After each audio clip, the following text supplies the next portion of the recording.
Hello नमस्कार दोस्तों, स्वागत है आपका आज के मुख्य समाचारों की वीडियो में। जी हां दोस्तों, आपको यहां पर देखने को मिलेंगी सुबह से लेकर शाम तक की तमाम बड़ी खबरें मुख्य समाचार ब्रेकिंग न्यूज अपडेट्स के रूप में। तो दोस्तों आप सभी से रिक्वेस्ट है कि इस वीडियो को ज्यादा से ज्यादा लाइक और शेयर करें। तो दोस्तों सीधे चलते हैं आज की पहली बड़ी खबर की ओर। भारत की पाकिस्तान से 2 टूक, 7 दिन में कम कर दीजिए हाई कमीशन में 50% स्टाफ। जी हाँ दोस्तों, भारत और पाकिस्तान के बीच कूटनीतिक लेवल पर तनाव और तकली और बढ़ गई है। मंगलवार को भारतीय विदेश मंत्रालय ने पाकिस्तान हाई कमीशन के अफसर को तलब किया और उन्हें आदेश दिया है कि दिल्ली स्थित पाकिस्तान हाई कमीशन के स्टाफ 50% कम किए जाएं। भारत सरकार के विदेश मंत्रालय के अफसरों ने पाकिस्तान के चार्ज डी अफेयर्स को बताया है कि पाकिस्तानी दूतावास के अफसर और कर्मचारी भारत में रहकर गैर कानूनी काम कर रहे हैं। उनके दूतावास के स्टाफ भारत में जासूसी और आतंकी संगठनों के संपर्क जैसे कामों में शामिल हैं। दूतावास के इस अफसर को यह भी बताया गया है कि कैसे पाकिस्तानी हाई कमीशन के 2 स्टाफ भारत में जासूसी करते हुए रंगे हाथ पकड़े गए थे और उन्हें 31 मई 2020 को पाकिस्तान वापस जाने का आदेश दे दिया गया था।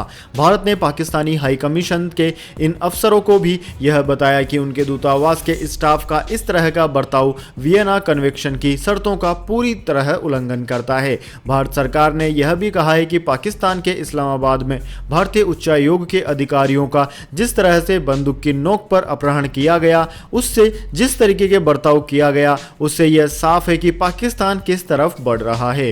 इसके बाद में दोस्तों रुख करते हैं अगली बड़ी खबर का। सऊदी अरब के आग्रह पर केंद्र सरकार का बड़ा फैसला, इस साल कोई भारतीय हज यात्रा पर नहीं जाएगा। जी हां दोस्तों, सऊदी अरब के हज और उमराह मंत्री his excellency doctor Mohammed Saleh bin Tahir ने सोमवार को केंद्रीय अल्पसंख्यक कार्य मंत्री मुख्तार अब्बास नकवी को फोन किया। उन्होंने इस महामारी के चलते इस बार हज में भारत से आने वाले हज यात्रियों को न भेजने का सुझाव दिया। सऊदी अरब के सुझाव पर नकवी ने कहा कि इस महामारी की गंभीर चुनौतियों से पूरी दुनिया प्रभावित है। सऊदी अरब भी इसका असर देख रहा है। ऐसे में सऊदी अरब सरकार के निर्णय का सम्मान करते हुए हालात के मद्देनजर लोगों की सेहत सलामती को प्राथमिकता देते हुए यह फैसला किया गया है कि हज के लिए भारतीय मुसलमान सऊदी अरब नहीं जाएंगे। इसके बाद में दोस्तों रुख करते हैं अगली बड़ी खबर का।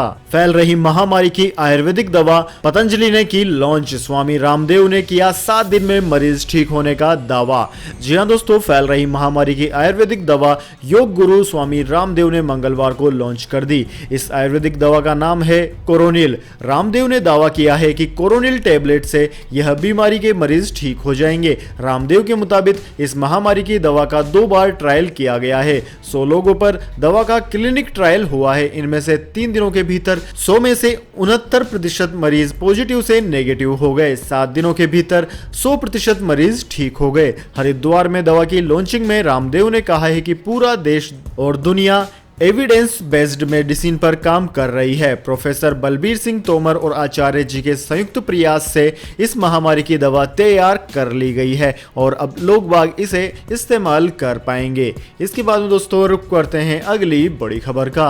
पाकिस्तानी क्रिकेट टीम पर टूटा कहर, पाकिस्तान क्रिकेट टीम को लगा फिर झटका। 7 और खिलाड़ी हो गए हैं इस महामारी के पॉजिटिव मरीज। जी हां दोस्तों, पाकिस्तान क्रिकेट टीम के 7 अन्य खिलाड़ियों को अब इस महामारी ने घेर लिया है। उनमें इस संक्रमण की पुष्टि हो चुकी है। इनमें दोस्तों फकर जमा, इमरान खान, काशिक भट्टी, मोहम्मद हफीज, मोहम्मद हसनैन, मोहम्मद रिजवान और वहाब रियाज शामिल हैं। पाकिस्तान क्रिकेट टीम 28 जून को मैनचेस्टर के लिए रवाना होने वाली है। अपने 14 दिन के क्वारंटाइन की अवधि के लिए डर्बीशायर जाने से पहले उन्हें प्रशिक्षण और अभ्यास करने की इजाजत होगी, लेकिन कुल 10 खिलाड़ियों को यह बीमारी होने की वजह से इंग्लैंड द्वारा खतरे में पड़ता दिख रहा है। इससे पहले दोस्तों बीते सोमवार को पाकिस्तान क्रिकेट टीम के 3 खिलाड़ी पॉजिटिव पाए गए थे। इनमें शादाब खान, हारिस उर्फ और हैदर अली शामिल थे। इसके बाद में 7 खिलाड़ी और पॉजिटिव हो गए। इसके बाद दोस्तों रुख करते हैं अगली बड़ी खबर का। दिल्ली दंगों के आरोपी ताहिर हुसैन के ठिकानों पर ईडी ने की छापेमारी। जी हां दोस्तों, दिल्ली दंगों के आरोपी ताहिर हुसैन के ठिकानों पर ईडी की रेड चल रही है। ईडी ने मार्च में ताहिर हुसैन के खिलाफ मनी लॉन्ड्रिंग का मामला दर्ज किया था। दिल्ली पुलिस ने अपनी जांच में पाया कि करीब करीब 1.10 करोड़ ताहिर हुसैन ने दंगों में इस्तेमाल किए। अपनी कंपनी से पैसे निकालकर फर्जी कंपनियों में ट्रांसफर कर पैसे निकाले गए और दिल्ली दंगों में इस्तेमाल किए गए। आपकी जानकारी के लिए बता दें दोस्तों कि दिल्ली के दंगों में ताहिर हुसैन की भूमिका संदिग्ध है। हुसैन और उसके समर्थकों पर आईबी अधिकारी अंकित शर्मा की हत्या के भी आरोप हैं। माना जा रहा है कि ताहिर की मुस्लिम कम्युनिटी में काफी बैठक है। ऐसे में उसने दंगों के लिए लोगों को भड़काया और उनको गाइड भी किया। इसके बाद में दोस्तों रुक करते हैं अगली बड़ी खबर का।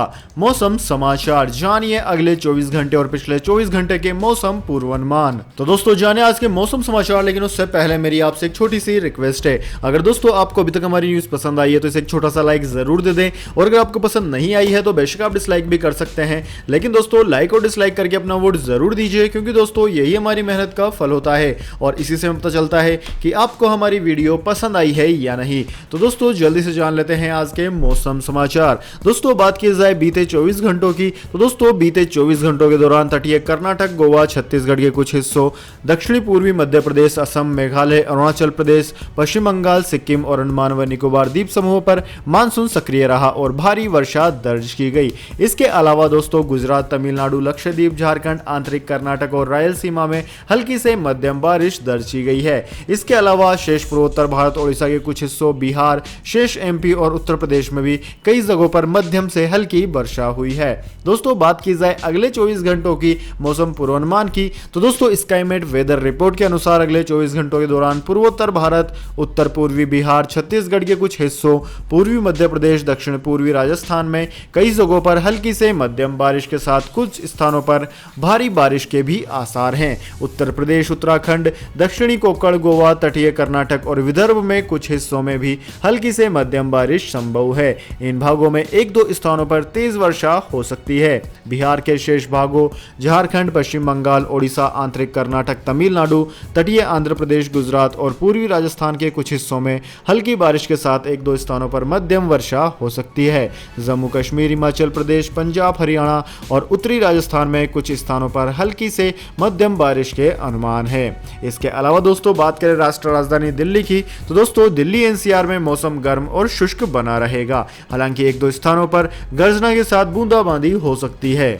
इसके बाद में दोस्तों रुक करते हैं अगली बड़ी खबर का। लगातार 17वें दिन बढ़े पेट्रोल डीजल के दाम, जानिए नई कीमतें। जी हां दोस्तों, आम जनता को महंगाई से जरा भी राहत मिलने की उम्मीद नहीं दिख रही है। दोस्तों सरकार के हाथों से प्राइवेट कंपनियों में बिक चुकी एचपीसीएल, बीपीसीएल और आईओसी ने कीमतों में लगातार इजाफा करना जारी रखा है। पिछले 17 दिनों से लगातार पेट्रोल डीजल की कीमतों में बढ़ोतरी देखने को मिल रही है और हर रोज पेट्रोल डीजल की कीमतें लगभग 50 पैसे से ऊपर ही बढ़ रही है। दोस्तों बात करें आज 1 लीटर पेट्रोल और डीजल की कीमतों की, तो दोस्तों दिल्ली में आज 1 लीटर पेट्रोल की कीमत 79 रुपए 76 पैसे प्रति लीटर, जबकि डीजल की कीमत 79 रुपए 40 पैसे प्रति लीटर पर पहुंच गई। यानी कि दोस्तों पेट्रोल और डीजल की कीमतों में मात्र 30 पैसे का अंतर रह गया है। वहीं दोस्तों दूसरी ओर बात करें कच्चे तेल की, तो दोस्तों कच्चे तेल की कीमतों में अभी भी कोई परिवर्तन नहीं आया है। अंतरराष्ट्रीय स्तर पर कच्चे तेल की कीमतें 35 से $40 प्रति बैरल पर टिकी हुई है, लेकिन फिर भी पेट्रोल और डीजल की कीमतें लगातार बढ़ती ही जा रही हैं। इसके बाद में दोस्तों रुक करते हैं अगली बड़ी खबर का। गोल्ड सिल्वर प्राइस टुडे, 4 दिनों की तेजी के बाद आज सस्ता हुआ सोना और चांदी, जान लीजिए नए दाम। जी हां दोस्तों, डॉलर के मुकाबले रुपए में सोमवार को मजबूती की वजह से सोने और चांदी की कीमतों में गिरावट दर्ज की गई है। आज गोल्ड की कीमत में 85 रुपए प्रति 10 ग्राम और चांदी में 144 रुपए प्रति किलोग्राम की गिरावट दर्ज की गई है। पिछले सप्ताह में लगातार 3 दिन तक सोने की कीमतों में तेजी देखने को मिली थी। हालांकि अंतर्राष्ट्रीय बाजार में दोनों कीमती धातुओं के भाव में तेजी देखने को मिल रही है। दोस्तों आज बात करें दिल्ली सराफा बाजार में 10 ग्राम सोने और 1 किलोग्राम चांदी की, तो सोने का भाव 48,811 रुपए प्रति 10 ग्राम रहा, जबकि चांदी की बात की जाए तो चांदी की कीमत 39,736 रुपए प्रति किलोग्राम रही। इसके बाद में दोस्तों रुक करते हैं अगली बड़ी खबर का। अमेरिका ने H1B समेत तमाम वर्क वीजा पर लगाई रोक, सुंदर पिचाई ने जताया एतराज। जी हां दोस्तों, अमेरिकी राष्ट्रपति डोनाल्ड ट्रंप ने H1B और सभी तरह के वर्क वीजा पर रोक लगा दी है। यह रोक इस साल के आखिर तक लागू रहेगी। ट्रंप के इस फैसले का भारतीय पेशेवरों पर सीधा असर देखने को मिलेगा, क्योंकि H1B वीजा का भारत के IT प्रोफेशनल्स काफी इस्तेमाल इस्तेमाल करते हैं, जो visa intern, trainee, teacher, camp counsellor या फिर वर्क ट्रेवल प्रोग्राम के लिए जारी किया जाता है। अमेरिका ने H-2B, L और J वीज़ा समेत कई वीज़ा वर्क पर भी रोक लगाई है। ट्रंप प्रशासन के इस फैसले के बाद ये वीज़ा धारक या इन पर निर्भर रहने वाले लोग इस साल 31 दिसंबर तक अमेरिका नहीं जा पाएंगे। वीज़ा पर लगाई गई यह रोक 24 जून से लागू होगी। दोस्तों, अमेरिकी सरकार के वीज़ा पर लगाई रोक के इस फैसले से उन भारतीय IT प्रोफेशनल्स पर सीधा असर पड़ेगा जिनको अमेरिका और भारतीय कंपनियों ने 1 अक्टूबर से शुरू होने वाले फाइनेंशियल ईयर 2021 के लिए वर्क या फिर अन्य वीज़ा जारी किए हैं। दोस्तों, अमेरिका की इस कार्रवाई पर गूगल के CEO सुंदर पिचाई ने एतराज जताया है।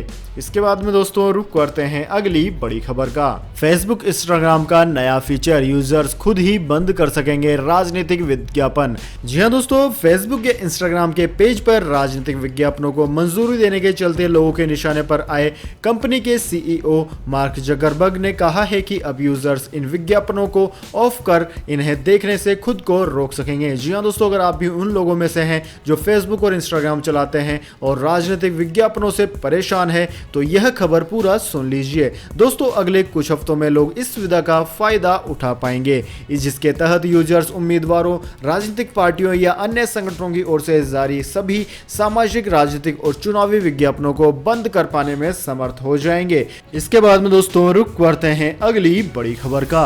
फ्लिपकार्ट बिग सेविंग डेज, आधे से कम कीमत में इलेक्ट्रॉनिक्स और स्मार्ट टीवी, फोन पर भी है भारी छूट। जी हां दोस्तों, फ्लिपकार्ट इस महीने के शुरुआत से ही नई सेल के आयोजन कर रहा है। अब दोस्तों, फ्लिपकार्ट ग्राहकों के लिए फिर से सस्ती कीमत में सामान खरीद सकने वाली सेल लेकर आ चुका है।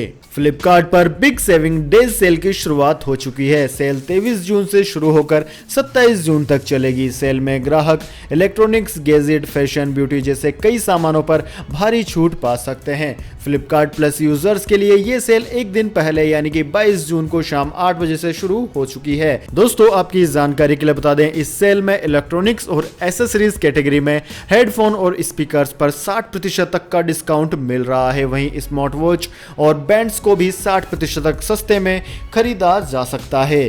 तो दोस्तों, यह थे आज के मुख्य समाचार। इसके बाद में दोस्तों बारी आती है आज के माइंड क्विज क्वेश्चन की। जी हां दोस्तों, एक आसान से सवाल का जवाब देकर आप जीत सकते हैं एक अमेजिंग सरप्राइज गिफ्ट हमारे यूट्यूब चैनल की ओर से। तो दोस्तों, आज का सवाल आपकी स्क्रीन पर आ चुका है। भारत में कितने राज्य हैं? जी हां दोस्तों, अगर आप जानते हैं भारत में राज्यों की संख्या तो जल्दी से कमेंट बॉक्स में लिख दीजिए। अगर आपका जवाब होता है एकदम सही और आप चुन ले जाते हैं लक्की विजेता के रूप में, तो आपको मिलेगा एक अमेजिंग सरप्राइज गिफ्ट हमारे यूट्यूब चैनल टीम की ओर से। तो दोस्तों, जल्दी से अपना उत्तर कमेंट बॉक्स में लिख दीजिए, वीडियो को लाइक कर लीजिए और चैनल को सब्सक्राइब करके बेल आइकन भी दबा लीजिए। धन्यवाद। वंदे मातरम। जय हिंद, जय भारत।